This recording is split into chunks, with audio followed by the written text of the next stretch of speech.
রিক্সা যাবে? হ্যাঁ জামু। স্যার আপনি আপনি টাকা পাইছেন? টাকা পাইছি মানে? ওই যে কালকে আপনি আমার অটোতে উঠছিলেন না, ওঠানোর সময় যখন এই যে অফিসের সামনে নামলেন, আপনার এক বান্ডিল টাকা আমার রিক্সায় পড়ে রয়েছিল। আপনার অনেক ডাকছি, আপনি হয়তো বা কোনো তারা করার মাঝখানে ছিলেন, চলে গেছেন।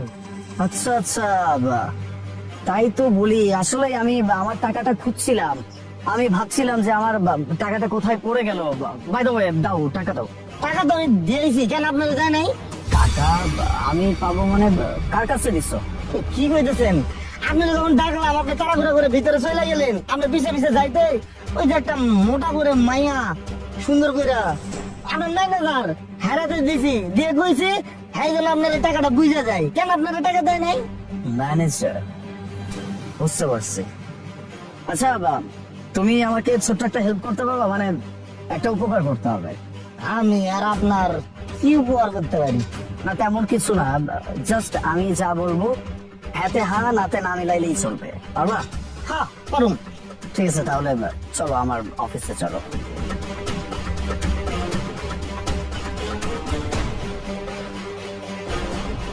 আজকে মিটিং এ সবকিছু ডান। ম্যাডাম আমার চিনতে পারছেন? তুই তুই কে? তোকে তো চিনলাম না। শিকল চিনতে পারেন নাই? আমি ওই তো রিক্সাওয়ালা, কালকে যাইছিলাম আপনার কাছে, ওই যে স্যারে এক বান্ডিল টাকা যে আপনার হাতে দিয়ে গেলাম, চিনতে পারেন নাই? রিক্সাওয়ালা, ও আচ্ছা আচ্ছা, ঠিক আছে মনে পড়ছে। কি কি দরকার আসছিস? না না ম্যাডাম, তেমন কিছু হয় নাই। আসলে ওই যে কালকে যে আপনার টাকা দিয়ে গেলাম না এক বান্ডিল, ওই আনতে না আমি এই যে কিছু টাকা আমার কাছে আমি রাখছিলাম, যে এই টাকাটা আমি আমার পকেটে রাখবো। কিন্তু বাড়ি যাওয়ার পর আমার না মন মানতেছে না, বিবেক কাজ করতেছে না, যে এতগুলো টাকা একটা মানুষ ফালা রেখে গেছে অটোতে, এই আনতে আমি আবার টাকা সরাইছি, মন মানতেছিল না, এর লেগে এই টাকাটা দিতেইছি। হোয়াট? ও মাই গড, নদী নদী তুমি শুনছো? হ্যাঁ, এই চোরের বাচ্চা চোর কি বলতেছে? হ্যাঁ, ও কালকে টাকা দিয়ে গেছে, ওখান থেকে আবার কিছু টাকা রেখেও দিছে। আমি না তখনই বুঝছিলাম, জানিস তোকে দেখে যে তুই এক নাম্বারটা চোর আর বাটপার, বুঝতে পারলি তো? তোদের মতো রিক্সাওয়ালারা এর থেকে বেশি কিছু হতেই পারে না। তোর কত বড় সাহস! হ্যাঁ, তুই টাকা রেখে দিছস, আবার এসে এখন আমার সামনে বলতেছিস? না না ম্যাডাম, আমি সব কি কইতেছেন? আমি চোর মুখে, আমি সামান্য একজন রিক্সা চালক, রিক্সা চালাই খাই, আমি কোনো চুরি টুরি করি নাই। এই যে এতগুলো টাকা দেওয়ার পরে মানে লোভ সামলাতে পারি নাই। আবার দেখেন আমি কিন্তু টাকাটা দিতেইছি। আচ্ছা যা খুশি তাই করলাম, না সমস্যা নেই, এমনটা করবে না, এটাই স্বাভাবিক। আরে স্যার তো বেতন আছে না, আমি যাই দিতেছি, যা টাকাটা দিয়ে। এই দাঁড়া, আর টাকা দে। হ্যাঁ, তুই কি ভাবছিস তুই স্যারের কাছে গিয়ে এই টাকাগুলো দিবি, তার বিনিময়ে আরো মোটা অঙ্কের টাকা নিয়ে যাবি? শোন, আমি সেই কাজ জীবনে তোকে করতে দিব না, ঠিক আছে? একটা কথা বলি, চুপচাপ কান খুলে কথাটা শুনে রাখ। তুই এখান থেকে এক্ষুনি চলে যা, আর যদি তুই চলে না যাস তাহলে কিন্তু আমি তোর নামে থানায় মামলা করবো যে তুই টাকা চুরি করছিস। তারপর না বুঝবি কত ধানে কত চাল। আবার আপনার ব্যবহার কেন এরকম? আপনার দেখে আমি অনেক ভালো মনে করেছিলাম, আমি আরো ভালো মনে করে টাকাটা ফেরত দিতে আইছি, আপনি আমার চোর বাটপার সবই কইতাছেন।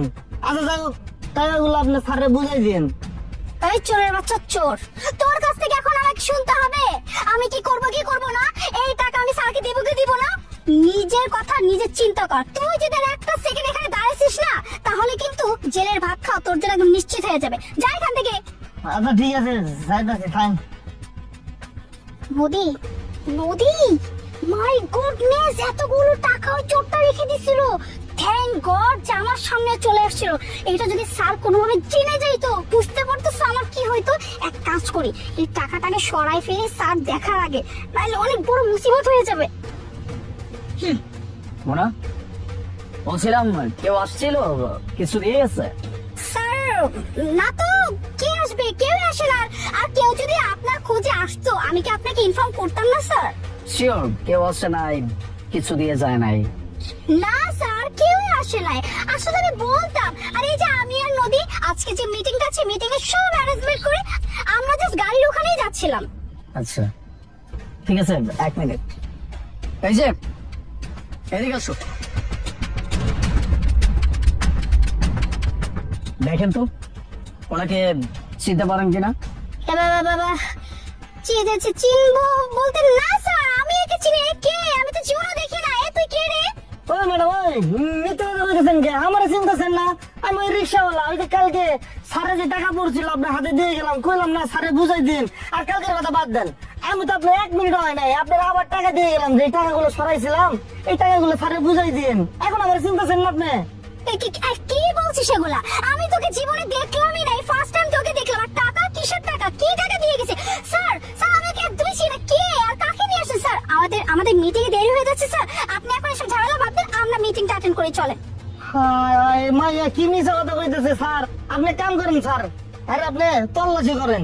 আমি 1 মিনিট হয় না, টাকা দিয়ে গেছি, টাকা আর কাছে আছে। কি ব্যাপার মিস মোনা, উনি এসব কি বলছে? স্যার স্যার আপনি সামান্য একটা রিকশাওয়ালার কথা বিশ্বাস করতেছেন স্যার? আমি আপনার এই কোম্পানিতে 5 বছর যাবত ধরে কাজ করছি, আমার কথা কি আপনার একটু ভরসা নেই? আমি তো বললাম স্যার আমি কোনো টাকা নেই নাই, আর আমি কিসের টাকাই নেব? আমি ওকেও চিনি না। মিস মোনা, এক কাজ করেন, এখনো সময় আছে, সত্যিটা বলে দেন। আর সব থেকে বড় কথা, টাকাগুলো আমাকে দিয়ে দেন। স্যার স্যার দেখেন স্যার, আমি আপনাকে বলছি স্যার, আপনি একটা রিকশাওয়ালার কথা শুনে স্যার আপনি আমার ব্যাগ সার্চ করতে পারেন না স্যার। এটা কিন্তু আমার অনেক হিউমিলিয়েট একটা ব্যাপার হয়ে যাচ্ছে আমার ক্ষেত্রে স্যার। আমি সত্যি বলতে, আমি কোনো টাকা নিই না, আমি কোনো টাকার ব্যাপারে কিছু জানি না। চুপ করো মুনা, তুমি আর কত মিথ্যা কথা বলবে? স্যার টাকাগুলো মুনার কাছে আছে, আর স্যার আমি জানতাম যে টাকা মুনাই নিছে স্যার। ও আমাকে বলছিল আপনাকে যেন কিচ্ছু না বলি, এই জন্য স্যার আমি কিচ্ছু বলি নাই স্যার। টাকাগুলোর ব্যাগে আছে। দেখেন, আপনি যদি মনে করেন যে আমি কোনো কিছু না জেনে না বুঝে আপনাকে এতগুলো কথা বলছি, এভাবে আপনাকে জেরা করছি, তাহলে আসলেই আপনি এখনো বোকার স্বর্গে বাস করছেন। হ্যাঁ, এর থেকে বেটার আমার যেন কিছু না করতে হয়, তার আগে টাকাটা বের করে দেন। হয়তো এতে বিপরীত হতে পারে।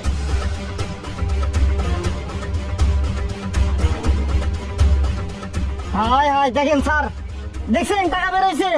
কি মিথ্যা কথা কয় এই মাইয়া, এই মাইয়া তো মিথ্যা কথা কয়ে খাওয়ার উপর মানুষ মেরে আলাবো। আল্লাহ বাঁচাইছে ভাই।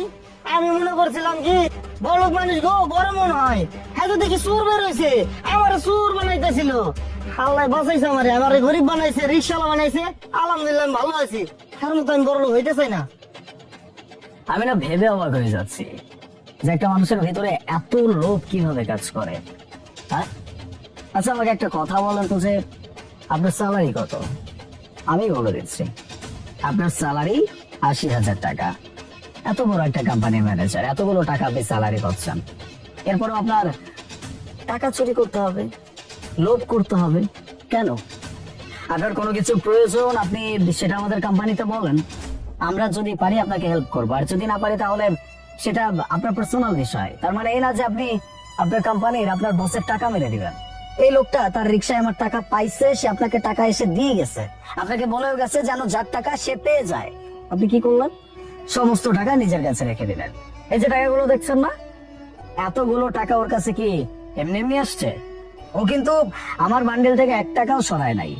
এই টাকাগুলো আমি ওর হাতে দিছি, দিয়ে বলছি যেন আপনাকে সেই টাকাগুলো দিয়ে বলে যে কালকে কিছু টাকা ও রেখে দিছিল, সেই টাকাগুলো ফেরত দিতে আসছে। দেখেন, আপনি আজকেও এই সামান্য কিছু টাকার লোভ সামলাইতে পারেন নাই। আপনি এত বড় একটা কোম্পানির ম্যানেজার, আপনি যদি সামান্য কিছু টাকার লোভই না সামলাইতে পারেন, তাহলে এত বড় দায়িত্ব আপনি পালন করবেন কিভাবে? আমি তখন ভাবছি যে আজ বাদে কাল যখন অনেক বড় বড় ডিল আমার এখানে আসবে, কোটি কোটি টাকার ডিল হবে, তখন যদি সেখানে 5-10 লাখ টাকার কোনো কারচুপি হয়ে যায়, সেখানে যদি আমি কোনো কিছু বুঝতে না পারি, আপনি তো সমস্ত টাকা মেরে দিবেন। আমাকে তো আপনি কখনো বলবেন না যে স্যার আপনার এতগুলো টাকা বেঁচে গেছে, বা স্যার আপনার এতগুলো টাকার কারচুপি হয়েছে, জীবনে বলবেন না আপনি। এটা আমি খুব ভালো করে বুঝতে পারছি। অতএব এরকম একজন ম্যানেজার আমার কোনো প্রয়োজন নাই। আমি যদি টাকা দিতে পারি, বেতন দিতে পারি, তাহলে আপনার থেকে 1000 গুণ বেটার ম্যানেজার আমি পেয়ে যাবো। সো চলে যান এখানে। স্যার স্যার শুনেন স্যার, স্যার আমি তো এতদিন কোনো অন্যায় করিনি স্যার, এই ফার্স্ট টাইম একটা অন্যায় হয়ে গেছে স্যার। আসলে অনেকগুলো টাকা দেখে ফেলছিলাম তো, আর আমার একটা পার্টি ছিল বুঝছেন, আমার কাছে খুব একটা ক্যাশ ছিল না, তাই টাকাগুলো দেখে না আমার ভিতরে লোভ চলে আসছে, তাই আমি টাকাগুলো রেখে দিয়েছিলাম স্যার। আমি ভাবছি আপনি এই ব্যাপারটা কখনো জানবেনই না, কারণ আপনার তো কোটি কোটি টাকা, মাঝখান থেকে এরকম 1 লাখ টাকা চলে গেলে আপনার হিসাবের বাইরে স্যার। স্যার স্যার আমি ভুল করছি স্যার, প্লিজ আমাকে মাফ করে দিন। আমি কথা দিচ্ছি আজকের পর থেকে এমন কাজ কখনো করবো না। ইসমোনা, আমি এখনো পর্যন্ত আপনার এগেইনস্টে কোনো স্টেপ নেই নাই, আমাকে সেটা করতে বাধ্য করেন না। খুব সুন্দরভাবে বলছি এখান থেকে আপনি চলে যান, নয়তো এমন ব্যবস্থা করব যে অন্য কোথাও চাকরির অপশনটাও খুঁজে পাবেন না। প্লিজ।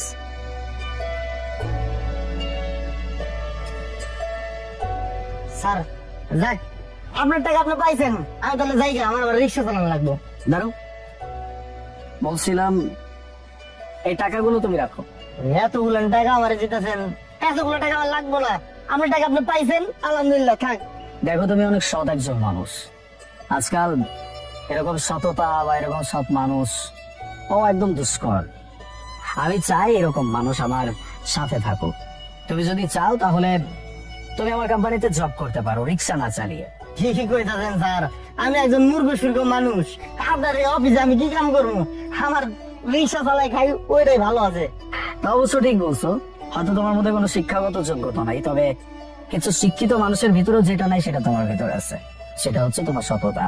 আর এটাই আমার প্রয়োজন। আর কাজ নিয়ে তোমার চিন্তা করতে হবে না, তোমার যোগ্যতা অনুযায়ী তুমি যেই কাজটা ডিজার্ভ করো আমি তোমাকে সেইটাই দিব।